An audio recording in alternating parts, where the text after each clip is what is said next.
পিছড়ে বর্গের মানুষকে খুন হতেই হবে, না হলে ভোটটা তাদের কাছে অসম্পূর্ণ। দেখুন না, যেখানে গণনা হচ্ছে, গণনা কেন্দ্রের অনেক দূরে, আর যেখানে এসে মেয়েটিকে খুন করলো বোম ছুড়ে অনেকটাই ভিতরে। প্রশাসন সকাল থেকে সবটাই জানে যে এখানে একটা অস্থিরতার পরিবেশ তৈরি হতে পারে, হচ্ছে। ইতিপূর্বে এই গ্রামে এই ধরনের রাজনৈতিক হিংসা হয়েছে, অনেক ক্ষতিগ্রস্ত হয়েছে। সুতরাং এখানে পর্যাপ্ত পরিমাণে ফোর্স দেওয়া দরকার ছিল, কিন্তু তা করেনি। ফলে একটা ফুটফুটে মেয়ের জীবনহানি হলো। শুধু একটা মেয়ের ক্ষতি হলো না, এই গ্রামটা আজকে আতঙ্কিত হয়ে গেল। এটা সম্পূর্ণভাবে রাজ্য সরকারকে দায়ী নিতে হবে, ইসিআইকেও দায়ী নিতে হবে।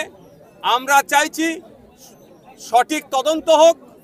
আমি তামান্নার আব্বাজির সাথে কথা বলেছি। আমি এটাও অনুরোধ করেছি যে রাজনৈতিক হিংসাটা বড় কথা নয়, বড় কথা হচ্ছে এই গ্রামের থেকে হিংসা টোটাল বন্ধ করতে হবে। তার জন্য আপনাদেরকে এগিয়ে আসতে হবে। যারা যারা যুক্ত তাদের বিরুদ্ধেই আমাদের আইনি লড়াই চলবে। ও দল করে সেই দল করে, তার থেকে বড় কথা যারা অন্যায়ের সাথে যুক্ত তাদের বিরুদ্ধে আইনি লড়াই চলবে। প্রশাসনের ভূমিকা নিয়ে কি বলবেন? দেখুন, ওই দিনকে যদি প্রশাসন কঠোর হাসতে কঠোর থাকতো, অর্থাৎ যেখানে সকাল থেকে ঢিপঢাপ চলছে, যদি খবর পাওয়ার পরে যদি প্রশাসন তার ফোর্স ডিপ্লয় করে দিত, তাহলে এই দিনটা দেখতে হতো না। সোমবারের ঘটনা, আজকে বুধবার মাত্র 5 জন গ্রেপ্তার হয়েছে, 24 জনের নামে অভিযোগ দেয়। দেখুন, আমরা আর কয়েকটা দিন অপেক্ষা করছি, প্রশাসন কতটা দায়িত্ব নিয়ে কাজ করছে দেখছি। না হলে শ্রদ্ধেয় সম্মানীয় বিকাশ রঞ্জন ভট্টাচার্য স্যার আছেন, শামীম দ্বারা আছেন, তাদের সাথে কথা বলবো। আমরা এটাকে কোর্টে নিয়ে মুভ করব।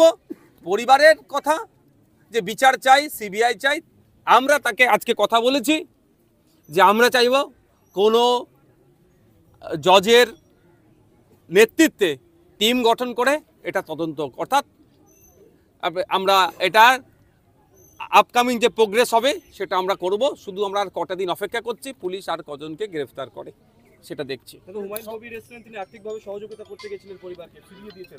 দেখুন, আর্থিকভাবে সহযোগিতা করতে গেছেন, ওনার প্রকাশ্যে করাটা আমি মনে করছি এই মুহূর্তে অনুচিত হয়েছে।